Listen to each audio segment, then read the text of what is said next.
It's true, I'm Alex. For those of you that don't know me, I'm the artistic director of Shadowpath Theater, and this is our first virtual play reading, I was going to say of 2020, but actually ever. It's our first ever virtual play reading. I'm going to talk a little bit about the concept, the playwright, the play, and then of course introduce our very bold and brave and talented readers for the evening. So this concept of an enhanced reading grew from our play reading club that we started in May 2020, where we are inviting the public to read classical plays by women. And then we have a monthly meeting where we discuss these plays. And turns out that the CEO of a certain Newmarket library was a member of this club. And the Newmarket Library is doing virtual programming and Shadowpath is doing virtual programming. So we joined forces and thought, why not bring some of these plays to life via an enhanced reading? It would be really nice, hopefully one day, that we can do these readings in person again. And the ultimate goal is to present a festival in York Region, a new kind of classical play festival featuring female playwrights, hopefully next year. That's a dream that a girl can have, right? We call this an enhanced play reading because we are using props and costumes and a virtual backdrop to help bring the world of the play to life. There is no rehearsal, so we all just kind of show up and hope for the magic of theater. So I'll talk a little bit about the playwright, Susan Glaspell. She was born in 1876 in Iowa. She is she is the second woman to win the Pulitzer Prize in 1931 for her full-length play, Allison's House. She has been called the originator of modern American theater, the first lady of American drama, the mother of American drama. She has also been called American drama's best kept secret because she remains largely unknown. She's also been called not such great things as all that. She actually developed quite a following of negative comments and critics from Broadway critics in the 1940s who had a sizable effect on her long-term standing because her novels and her plays were idealistic, showcasing strong and independent female protagonists. They were less popular in this wartime era. So her novels actually and her works fell out of print after her death. The script that we are going to experience tonight is called Trifles. It's a one-act play written in 1916. This is a time when women still do not even have the vote, something to keep in mind. It deals with a suspicious death of a farmer named John Wright, and it's frequently cited as one of the greatest works of American modern theater. It's actually based on a true story because Susan Glaspell was a courtroom reporter and she covered a trial in the 1900s, and she based this play from that trial experience. I am now going to shift gears and introduce you to our readers this evening to help you get to know them a little better. I've asked them what their favorite author is, just to put it in context, and hopefully to help develop your reading list, because now I've got 6 great new reads on my to-do list, or my to-read list, I should say. So we're starting with Todd Kyle from the Newmarket Library. He is playing the role of Sheriff Henry Peters tonight, and his favorite author is Dave Eggers, followed only by Albert Camus. Next, we have Drew Elias, who is playing the attorney George Henderson. His favorite author is David Goggins, followed only by J.K. Rowling. We have Sulu Kalama playing the farmer, Mr. Hale. His favorite author is Bell Hooks. Sarah Magny is playing the farmer's wife, Mrs. Hale, and her favorite author is Claudia Rankin. Gillian Welsh is playing the sheriff's wife, Mrs. Peters. Her favorite author is none other than Judy Blume. And finally, we have Karina Millick, who is reading our stage directions for this evening. Her favorite author is also a playwright, John Patrick Shanley. And so now it gives me great pleasure to pass it over to Karina, our stage directions reader, and she is going to kick off Trifles. Trifles, a play in one act by Susan Glaspell. The kitchen in the now abandoned farmhouse of John Wright, a gloomy kitchen, and left without having been put in order, unwashed pans under the sink, a loaf of bread outside the bread box, a dish towel on the table, other signs of incompleted work. At the rear, the outer door opens the table. Also opens, and the sheriff comes in, followed by the county attorney and Hale. The sheriff and Hale are men in middle life. The county attorney is a young man. All are much bundled up and go at once to the stove. They are followed by the two women, the sheriff's first wife. She is a slightly wiry woman, a thin, nervous face. Mrs. Hale is larger and would ordinarily be called more comfortable looking, but she is now disturbed and looks fearfully about as she enters. The women have come in slowly and stand close together near the door. Oh, this feels good. Come up to the fire, ladies. I'm not cold. Now, Mr. Hale, before we move things about, could you explain to Mr. Henderson just what you saw when you came here yesterday morning? By the way, has anything been moved? Are things just as you left them yesterday? Oh, it's about the same.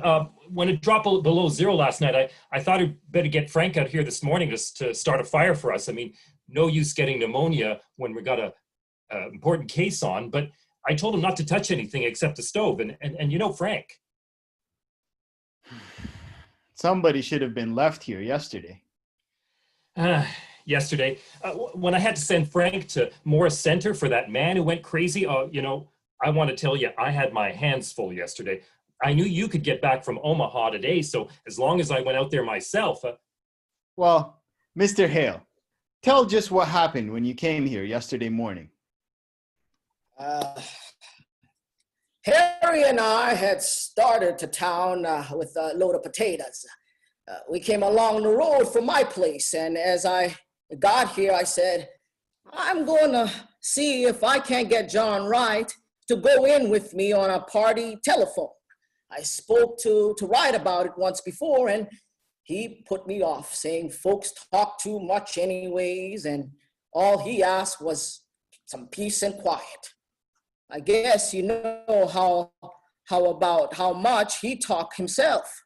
But I thought maybe if I went to the house and talked about it before his wife, maybe, to his wife, though I said to Harry that I didn't know as what his wife made much of the job. Let's talk about that later, Mr. Hale. I do want to talk about that, but tell now just what happened when you got to the house. I didn't hear or see anything. I knocked at the door, and still it was all quiet inside. I knew they must be up. It was just past 8 o'clock, so I knocked again, and I thought I heard somebody say, "Come in." I wasn't sure. I'm not sure yet, but I opened the door. This door, there is that in that rocker sat Mrs. Wright. They all look at the rocker.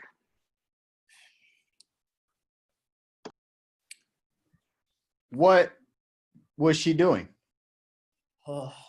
She was rocking back and forth. She had her apron in her hand and was kind of pleating it. And how did she look? Well, she looked queer. How do you mean queer? Well, as if she didn't know what she was going to do next, and kind of all done up. How did she seem to feel about your coming? Well, I don't think she minded one way or other. She didn't pay much attention.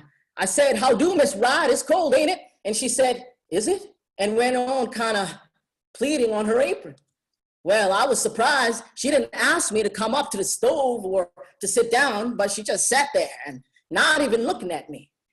So I said, "I want to see John."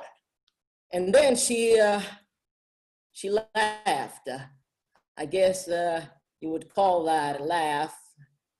I thought of Henry and I thought of Harry and the team outside. So I said, a little sharp, "Can't I see John?" Then she says, kind of dull, like, I said, "Can't I see John?" "No," she says, kind of dull, like. "Ain't he home?" says I. "Yes," says she, "he home." "Then why can't I see him?" I asked out of patience. "'Cause he dead," says she. "Dead?" says I. She just nodded her head, not getting a bit excited, but rocking back and forth. "Why, where is he?" says I, not knowing what to say. She just pointed upstairs. Like that, I got up with the idea of going up there. I walked from there to here. Then I says, "Why, what did he die of?" "He died of a rope in his neck," she says, and just went on pleading at her apron. Well, I went out and called Harry, and I thought I might need help. He went upstairs, and there he was lying. I think I'd rather have you go into that upstairs where you can point it all out. Just go on now with the rest of the story. Well, my first thought was to get that rope off. It looked, but Harry went up to him and he said, "No, he dead all right, and we better not touch anything." So we went back downstairs and she was still sitting there the same way. "Has somebody been notified?" I asked. "No," says she, "I'm concerned." "Who did this, Miss Wright?" said Harry. He said it businesslike, and she stopped pleading on her apron. I don't know," she says. "You don't know?" says Harry. "No," she says. "Weren't you sleeping in the bed with him?" says Harry. "Yes," says she, "but I was on the inside. Somebody slipped a rope around his neck and strangled him, and you didn't wake up?" says Harry. "I didn't wake up," she said after him. We must have looked as if we didn't see how that could be. For after a minute, she said, "I sleep sound." Harry was going to ask her more questions, but I said, maybe we ought to let her tell her story first to the coroner or sheriff. So Harry went fast as he could to the Rivers place where there's a telephone. And what did Mrs. Wright do when she knew you had gone for the coroner? Well, she moved from that chair to that one over there. And she just sat there with her hands held together and looking down. I got a feeling that I ought to make some conversation. So I said I had come in to see if John wanted to put in a telephone. And at that, she just started to laugh. And then she just stopped and looked at me and scared. I don't know. Maybe wasn't scared. I wouldn't like it. I wouldn't like it. I wouldn't like to say it was. Soon Harry got back and Dr. Lloyd came and you, Mr. Peters. And so I guess that's all I know that you don't. Yeah. I guess we'll go upstairs first, and then out to the barn and around there. You're convinced that there was nothing important here, nothing that would point to any motive. Nothing but the kitchen things. The county attorney, after again looking around the kitchen, opens the door of a cupboard closet. He gets up on a chair and looks on a shelf, pulls his hand away. Sticky. Here's a nice mess.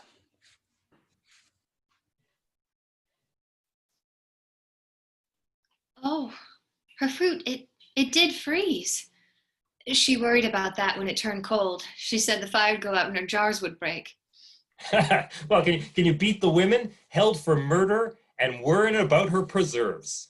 I guess before we're through, she may have something more serious than preserves to worry about. And women are used to worrying over their trifles. And yet, for all their worries, what would we do without the ladies? He goes to the sink, takes a dipperful of water from the pail, and pouring it into a basin, washes his hands. Starts to wipe them on the roller towel, turns it for a cleaner place. Dirty towels. Kicks his foot against the pans under the sink. Not much of a housekeeper, would you say, ladies? There's a great deal of work to be done on a farm. To be sure. And yet, I know there are some Dixon County farmhouses which do not have such roller towels. He gives it a pull to expose its length again. Those towels get dirty awful quick. Men's hands aren't always as clean as they might be. Ah, loyal to your sex, I see. But you and Mrs. Wright were neighbors. I suppose you were friends, too. I've not seen much of her of late years. I've not been in this house. It's more than a year. And why was that? You didn't like her? I liked her all well enough. Farmers' wives have their hands full, Mr. Henderson. And then Yes. it never seemed a very cheerful place. No, it's not cheerful. I shouldn't say she had the homemaking instinct. Well, I don't know as Wright had either. You mean that they didn't get on very well? No, I don't mean anything, but I don't think a place to be any cheerfuler for John Wright's being in it.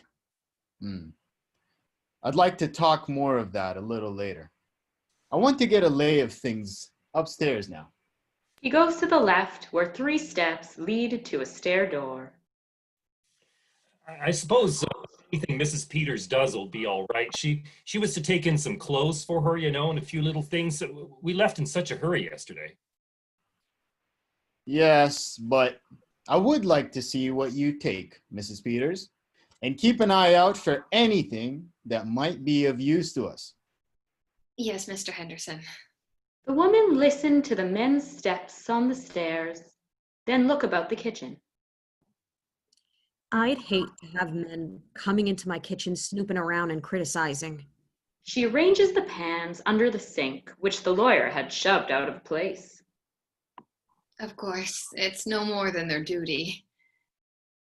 Duty's all right, but I guess that deputy sheriff that came out to make the fire might have got a little of this on. Gives the roller towel a pull. Wish I'd thought of that sooner. Seems mean to talk about her for not having things slicked up when she had to come away in such a hurry. Mrs. Peters, who has gone to a small table in the left rear corner of the room, lifted one end of a towel that covers a pan. She had bread set. Mrs. Hale, eyes fixed on a loaf of bread beside the bread box, which is now on a low shelf at the other side of the room, moved slowly toward it. She was going to put this in there. Picks up loaf, then abruptly drops it in a manner of returning to familiar things. It's a shame about her fruit. I wonder if it's all gone. Gets up on the chair and looks. I think there's some here that's all right. Miss Peters, yes, here. Holding it toward the window. This is cherries, too. I declare, I believe that's the only one. Gets down bottle in her hand. Goes to the sink and wipes it off on the outside. She'll feel awful bad after all of her hard work in the hot weather. I remember the afternoon I put my cherries last summer. She puts the bottle on the big kitchen table center of the room. With a sigh, is about to sit down in the rocking chair. Before she is seated, realizes what chair it is, with a slow look at it, steps back. The chair, which she has touched, rocks back and forth. Well, I must get those things from the front room closet. She goes to the door at the right, but after looking into the other room, steps back. You coming with me, Miss Hale? You could help me carry them. They go in the other room. Reappear Mrs. Peters carrying a dress and skirt, Mrs. Hale following with a pair of shoes. Oh my, it's cold in there. She puts the clothes on the big table and hurries to the stove. Mrs. Hale examining the skirt. Wright was close. I think maybe that's why she kept so much to herself. She didn't even belong to the Ladies' Aid. I suppose she felt she couldn't do her part, and then you don't enjoy things when you feel shabby. She used to wear pretty clothes and be lively when she was Minnie Foster, one of the town girls singing in the choir. But that was 30 years ago. This all you was to take in? She said she wanted an apron.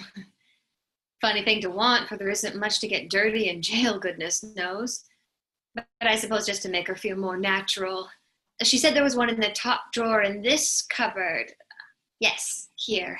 And then her little shawl that always hung behind the door. Opens stair door and looks. Yes, here it is. Quickly shuts door leading upstairs. Mrs. Hale abruptly moving toward her. Miss Peters, Yes, Mrs. Hale? do you think she did it? Oh, I don't know. Well, I don't think she did. Asking for an apron and her little shawl, worrying about her fruit. Mrs. Peters starts to speak, glances up where footsteps are heard in the room above in a low voice. Mr. Peters says it looks bad for her. Mr. Henderson is awful sarcastic in speech, and he'll make fun of her, saying she didn't wake up. Well, I guess John Wright didn't wake when they was slipping that rope under his neck. No, it's strange. It must have been done awful crafty and still. They say it was such a funny way to kill a man, rigging it all up like that. That's just what Mr. Hale said. There was a gun in the house. He says that's what he can't understand. Mr. Henderson said coming out that what was needed in the case was a motive, something to show anger or sudden feeling. Well, I don't see any signs of anger around here. She puts her hand on the dish towel which lies on the table, stands looking down at the table, one half of which is clean, the other half messy. It's wiped to here. Makes a move as if to finish work, then turns and looks at the loaf of bread outside the bread box, drops towel. Wonder how they are finding things upstairs. I hope she had it a little more read up there. You know, it seems kind of sneaking, locking her up in town and then coming out here and trying to get her own house to turn against her. But Mrs. Hale, the law is the law. I suppose it is. Better loosen up your things, Miss Peters. You won't feel them when you go out. Mrs. Peters takes off her fur tippet, goes to hang it on the hook at the back of the room, stands looking at the under part of the small corner table. She was piecing a quilt. She brings a large sewing basket and they look at the bright pieces. It's a log cabin pattern. It's pretty, isn't it? I wonder if she was going to quilt it or just knot it. Footsteps have been heard coming downstairs. The sheriff enters, followed by Hale and the county attorney. They wonder if he was going to quilt it or just knot it.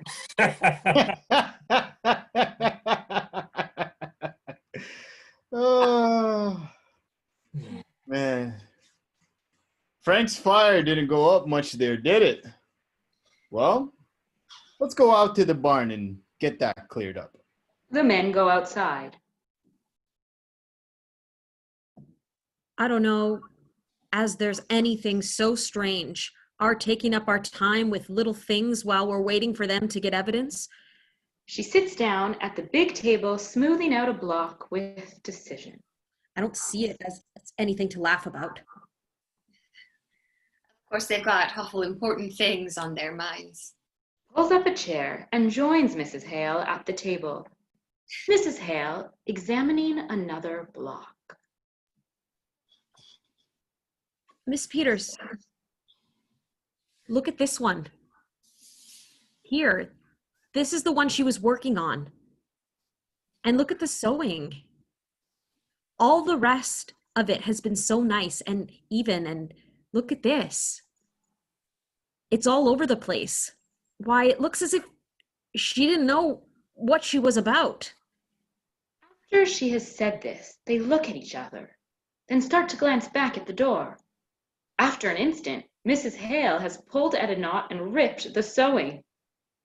Oh, what are you doing, Mrs. Hale?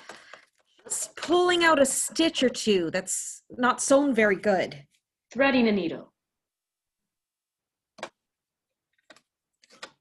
Bad sewing always made me fidgety. I don't know, we ought to touch things. I'll just finish up this end. Miss Peters. Yes, Mrs. Hale? What do you suppose she was so nervous about? Oh, I don't know. I don't know as she was nervous. I mean, I sometimes so awful queer when I'm just tired. Well, I must get these things wrapped up. They may be through sooner than we think. Putting apron and other things together. I wonder where I can find a paper and a piece of string. Oh, in that cupboard, maybe. Mrs. Peters looking in cupboard. Why, here's a bird cage. Did she have a bird, Mrs. Hale? Why, I don't know whether she did or did not. I've not been here for so long. There was a man around last year selling canaries cheap, but I don't know, as she took one, maybe she did. She used to sing real pretty herself. Seems funny to think of a bird here, but she must have had one. Why would she have a cage? I wonder what happened to it. I suppose maybe a cat got it? No, she didn't have a cat. She's got that feeling some people have about cats, being afraid of them. And a cat got in her room and she was real upset and asked me to take it out. My sister Bessie was like that. Queer, ain't it? Mrs. Peters examining the cage. Why, look at this door. The hinge is it's broke. The hinge is pulled apart. Looks as if someone must have been rough with it. Why, yes. She brings the cage forward and puts it on the table. I wish if they're going to find any evidence, they'd be about it. I don't like this place. Oh, but I'm awful glad you came with me, Mrs. Hale. I'd be so lonesome for me sitting here all alone. It would, wouldn't it? But I tell you what I do wish, Miss Peters. I wish I had come over sometimes when she was here. I wish I had. Oh, but of course you were awful busy, Mrs. Hale, with your house and your children. I could have come. I stayed away because it weren't cheerful, and that's why I ought to have come. I've never liked this place. Maybe because it's down in a hollow and you don't see the road. I don't know what it is, but it's lonesome. It's a lonesome place and always was. I wish I'd come to see Minnie Foster sometimes. I can see now. Well, you mustn't reproach yourself, Mrs. Hale. Somehow we just don't see how it is with other folks until something comes up. Not having children makes less work, but it makes a quiet house, and Wright out to work all day and no company when he did come in. Did you know John Wright, Miss Peters?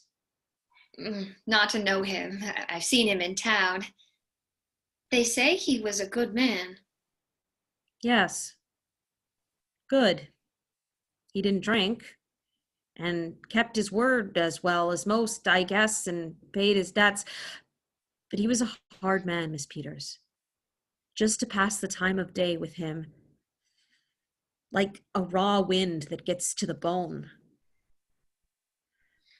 I should think she would have wanted a bird, but what do you suppose went with it? I don't know, unless it got sick and died. She reaches over and swings the broken door, swings it again. Both women watch it. You weren't raised around here, were you? You didn't know her. Not till they brought her yesterday. Come to think of it, she was kind of like a bird herself. Real sweet and pretty, but kind of timid and fluttery. How she did change.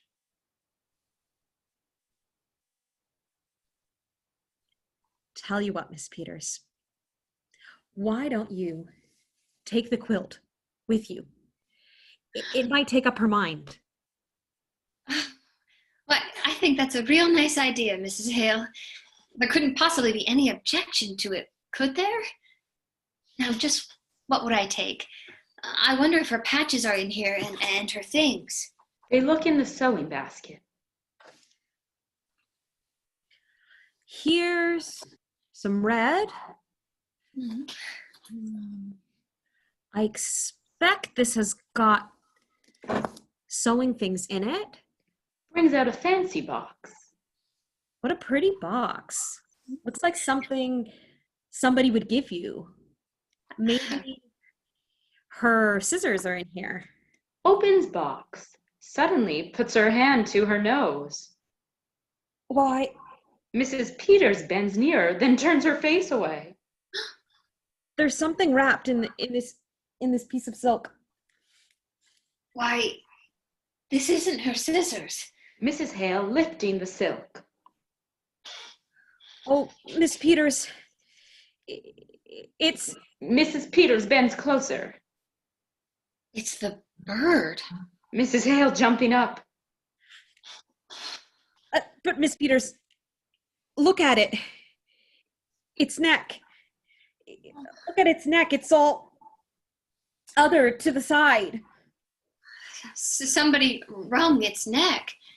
Their eyes meet, a look of growing comprehension of horror. Steps are heard outside. Mrs. Hale slips box under quilt pieces and sinks into her chair. Enter sheriff and county attorney. Mrs. Peters rises. Wow, ladies, Have you decided whether she was going to quilt it or knot it? We think she was going to knot it. Oh, that's interesting, I'm sure. Scene the birdcage. Has the bird flown? Mrs. Hale putting more quilt pieces over the box. We think a cat got it. Is there a cat? Mrs. Hale glances in a quick, covert way at Mrs. Peters. Well, not now. They're superstitious, you know. They leave. County Attorney to Sheriff Peters continuing an interrupted conversation. No sign at all of anyone having come from the outside. Their own rope. Now let's go up again and go over it, piece by piece. They start upstairs. It would have to have been someone who knew just the... Mrs. Peters sits down. The two women sit there, not looking at one another, but as if peering into something and at the same time holding back.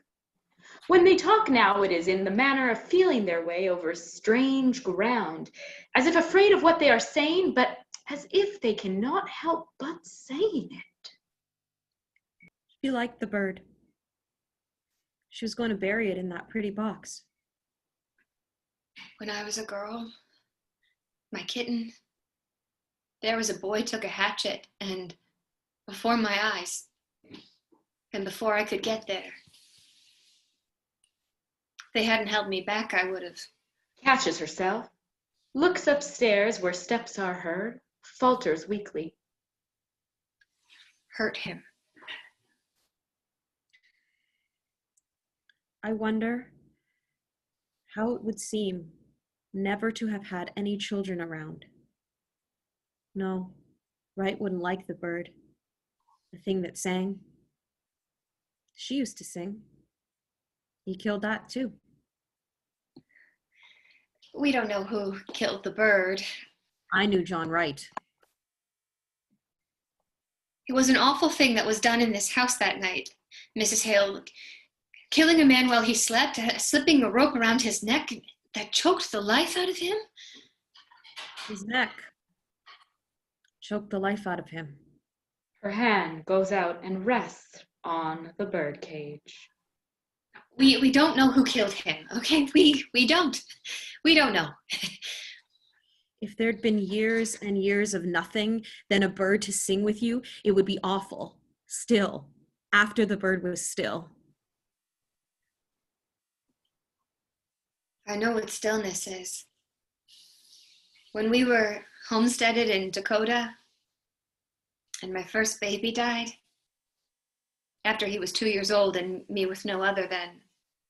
How soon do you suppose they'll be through looking at the evidence?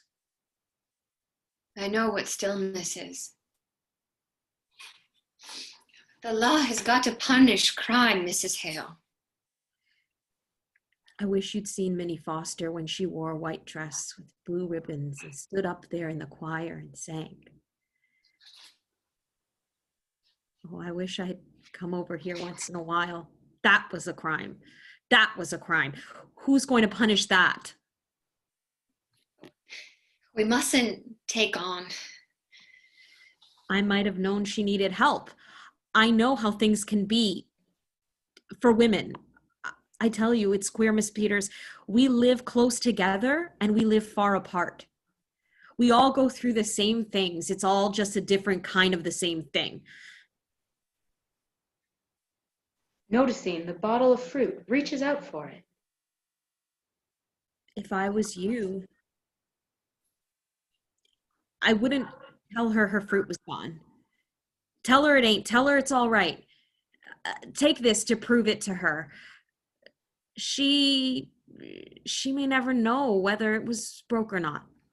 Mrs. Peters takes the bottle, looks about for something to wrap it in, takes petticoat from the clothes brought from the other room, very nervously begins winding this around the bottle in a false voice. My, it's a good thing the men couldn't hear us. Wouldn't they just laugh? getting all stirred up over a little thing like a dead canary, as if that could have anything to do with it. Wouldn't they laugh? The men are heard coming downstairs. Maybe they would, maybe they wouldn't. No, Peters, it's all perfectly clear except a reason for doing it. But you know juries when it comes to women. If there was some definite thing, something to show, something to make a story about, a thing that would connect up with this strange way of doing it. Well, Women's eyes meet for an instant. Enter Hale from outer door. Well, I got the team around. Pretty cold out there. I'm going to stay here a while by myself. You can send Frank out for me, can't you? I want to go over everything. I'm not satisfied that we can't do better. Do you want to see what Mrs. Peters is going to take in? The lawyer goes to the table, picks up the apron, laughs. Oh, I guess they're not very dangerous things the ladies have picked out. Moves a few things about, disturbing the quilt pieces which cover the box, steps back.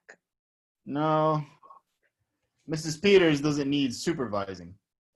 For that matter, a sheriff's wife is married to the law. Ever think of it that way, Mrs. Peters? Not just that way. Married to the law. Moves toward the other room. I just want you to come in here for a minute, George. We ought to take a look at these windows. Aha, windows. We'll be right out, Mr. Hale. Hale goes outside. The sheriff follows the county attorney into the other room. Then Mrs. Hale rises, hands tight together, looking intensely at Mrs. Peters, whose eyes make a slow turn, finally meeting Mrs. Hales's. A moment Mrs. Hale holds her. Then her own eyes point the way to where the box is concealed. Suddenly, Mrs. Peters throws back quilt pieces and tries to put the box in the bag she is wearing. It is too big. She opens box, starts to take bird out, cannot touch it, goes to pieces, stands there helpless. Sound of a knob turning in the other room. Mrs. Hale snatches the box and puts it in the pocket of her big coat. Enter county attorney and sheriff. Well, Henry, at least we found out that she was not going to quilt it. She was going to, what is it that you called it, ladies? Mrs. Hale, her hand against her pocket. We call it Not It, Mr. Henderson. And curtain.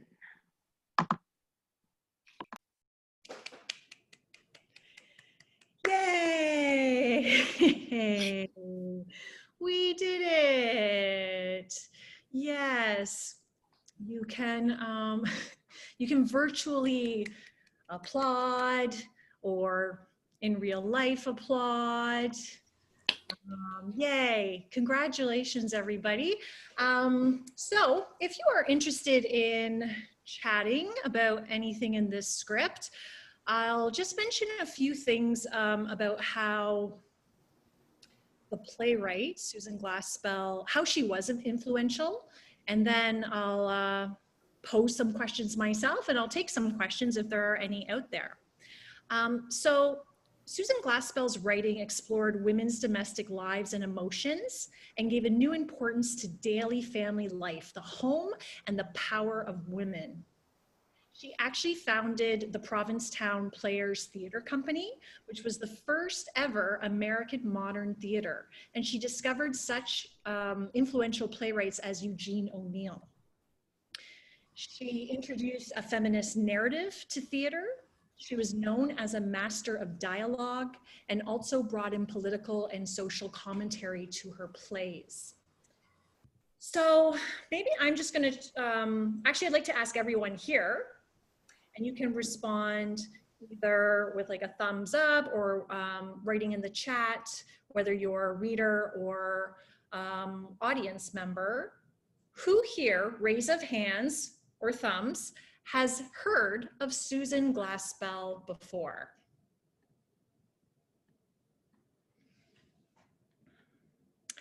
I'll just ask that question one more time. Who here, has anyone here heard of Susan Glaspell before?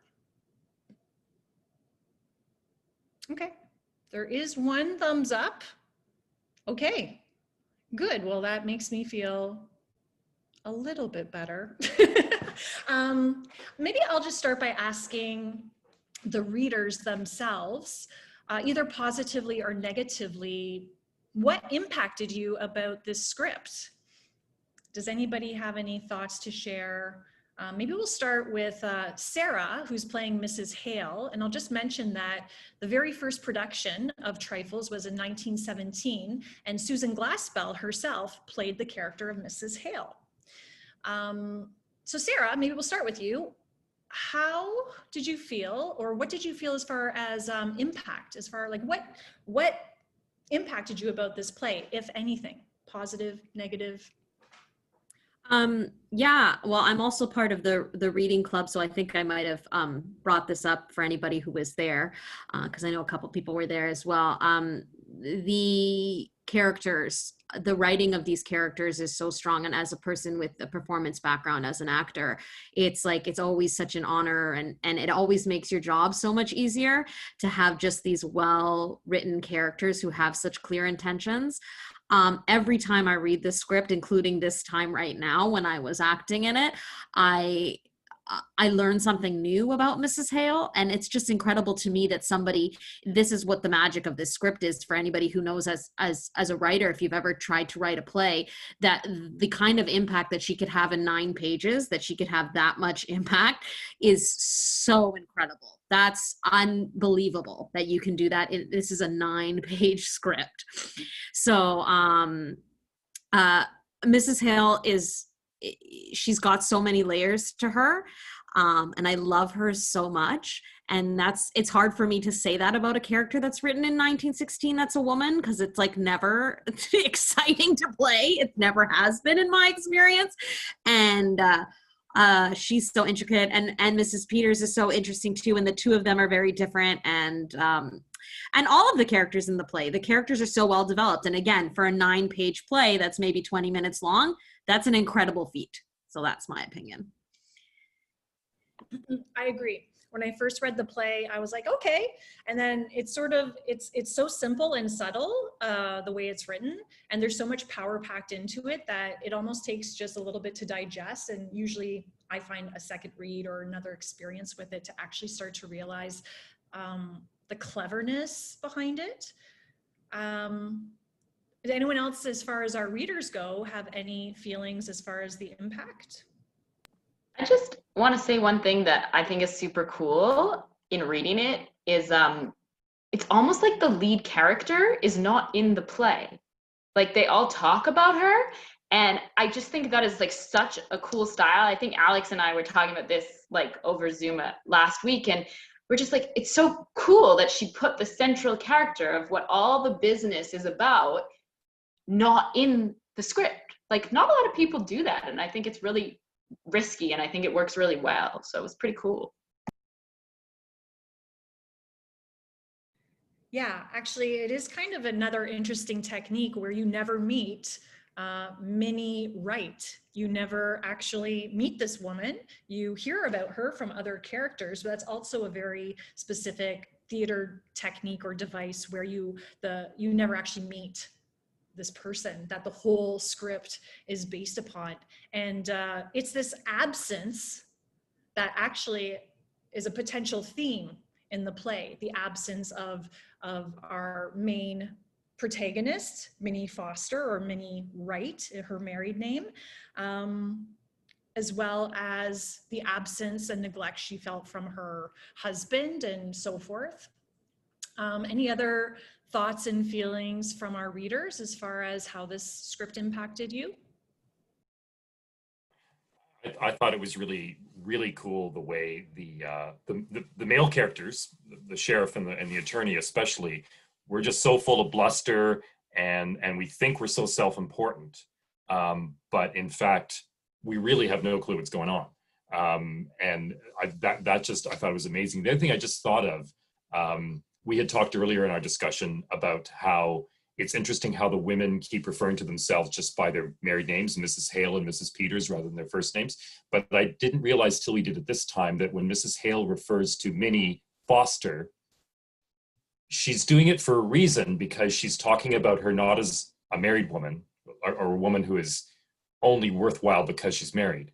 She's talking about her as a real person, right? She's talking about her because she sang in the choir and she was a lovely young thing and all that kind of stuff. The way they use some of the way they refer to some of the people and stuff like that is so amazing. Yeah, I agree. And something I noticed this time is again about the names, that we hear so many male names in this script, more so than I initially thought. Like we hear, the first names of all the male characters, George and Henry. We also hear all these other male names like Frank and Harry. It's just like, it's very interesting that she drops all these male names, yet we never know who the first names of Mrs. Peters or Mrs. Hale. Those are just the wives of the farmer and the sheriff. And we do hear Minnie Foster, and I think that names and identity is even another potential, a very, I think, prevalent theme in this script. That again, it's very, you don't necessarily catch it right away, but the more you think about it, the more you realize that identity is a huge part of the play. Drew, what was this like for you? I know this was kind of your first theatrical experience. Is that correct? Yeah, that's exactly right. That's my debut. You guys showed up for my debut. Honestly, this is amazing. I hope I get an Oscar for this.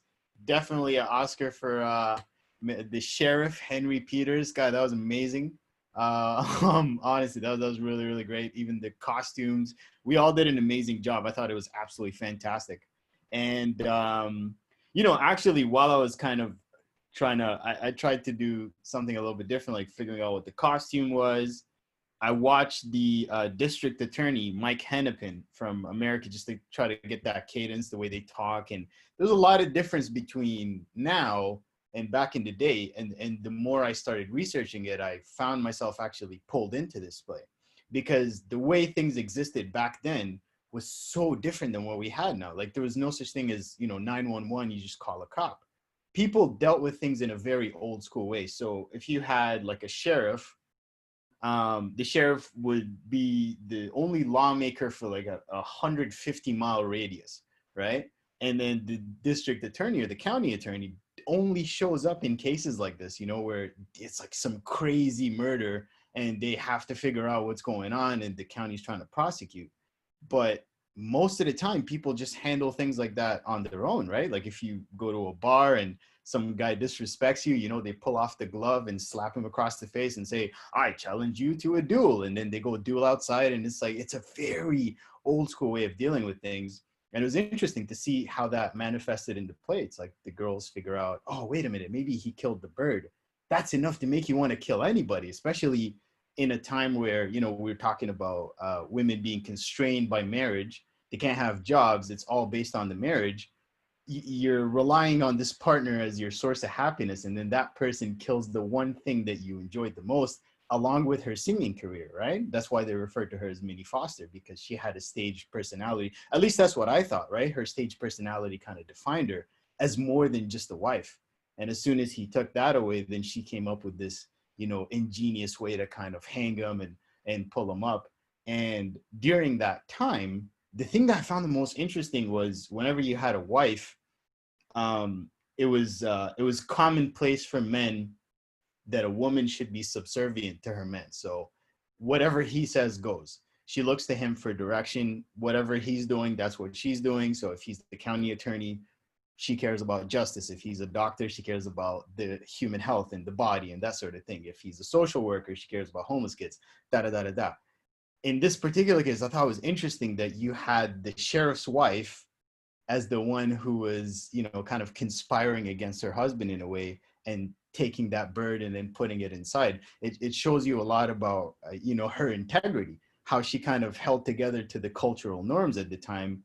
And it's almost like they saw, or in that moment, she kind of had a revelation about Minnie Foster, like even when she used to think about her singing, it's like, she just realized, wait, this woman's actually my hero, right? Right. So I thought that was pretty interesting. Yeah.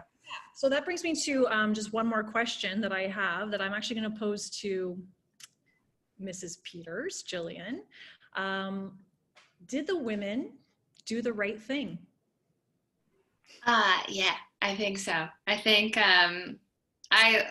this is my, it's like fourth read through, and every time I start to like love it a bit more.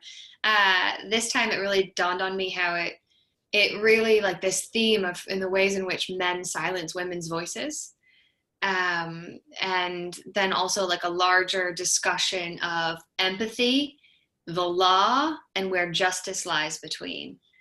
Yeah, and the cost of the silence, the cost of the stillness, and yeah, the empathy for that. So it really, yeah.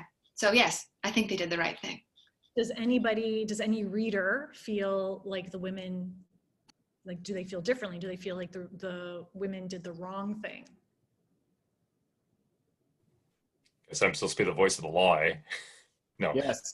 Yes, Sheriff? In modern times, probably the answer would be they probably did the wrong thing. But at the time, given what the justice system probably would have done, there wouldn't have been any sympathy for Minnie. They're probably, I would say, likely that they had no choice, because they knew if there was if the motive could be known, or if that sort of sequence of events could have been known, nobody would have had, the justice system wouldn't have had any sympathy for her. Whereas, in modern times, courts have acquitted people in that sort of case where abuse was so horrific that they, the only way out of it was, through a violent act. So yeah, I mean, that's why it's so brilliant, because it makes you realize that there was no real justice, and this was the only way. Yeah, I agree. Totally agree. And the turning point where the sheriff's own wife, takes the bird and tries to hide evidence. Like, that is such a powerful moment that actually is revealed in the stage directions. But yeah, good job, Karina. Okay, so one last thing I'll just mention that is pretty obvious, but in some senses not so obvious, just the symbolism that is threaded throughout this piece, in the way, obviously, of the bird, which to me symbolizes her, Minnie Foster, or Minnie Wright. I also think that the quilt, all this talking about nodding and all her sewing, I think that is a huge symbolic part of the play. And even the preserves, even just, like, I think that there's, everything in this play is in there for a reason, whether or not we realize that right away. But it's crafted in a very intelligent way that really pushes forward all the subtleties and nuances of the plot. So I know that we wanted to sort of keep this at an hour, and I don't really want to push too much beyond that. It's funny because when Todd and I were talking, and we're like, only 9 pages, is it going to be long enough, But I think that the drama, and even including the stage directions, really sort of adds to that experience. So I'm glad we actually went this way, Todd. I am too. Well, and the other thing is that we should probably mention is this was intended to be, this was a pilot, if you will, of this sort of idea, but maybe that's a question that we should ask is, do we want more? Yes. Oh, are you asking everybody? Just me? Yeah, no, yeah, not, I know what you would say, Alex. Oh, but, Yes, absolutely. I think that was awesome. That was like one of the best things ever. I give it 3 awkward pauses. 3 awkward pauses. Yeah. All right. So me, Alex, and Rob, we've got some work to do then. Yeah. Well, yeah, I'll just say that, this was, like Todd said, a bit of an experiment, like testing the waters, so to speak. And I'm really glad that we got so much, energy and support, and people coming out to share the space and discover this amazing playwright that has done so much for the modern world of theater. Before I pass it back to Rob, I'm just going to leave you with a quote by our Susan Glaspell. Susan says, "The biggest stories are written about the things which draw human beings closer together." Rob? Thanks, Alex. Thanks, everybody, for attending, and we hope you all enjoyed it. And as Todd was just saying, we plan to do and hope to do more play readings with Shadowpath in the future here at the Newmarket Public Library. And I guess with that, we will go ahead and end the meeting / play reading now, and we'll see you at the next one, whatever that will be. Thanks, everyone. Bye.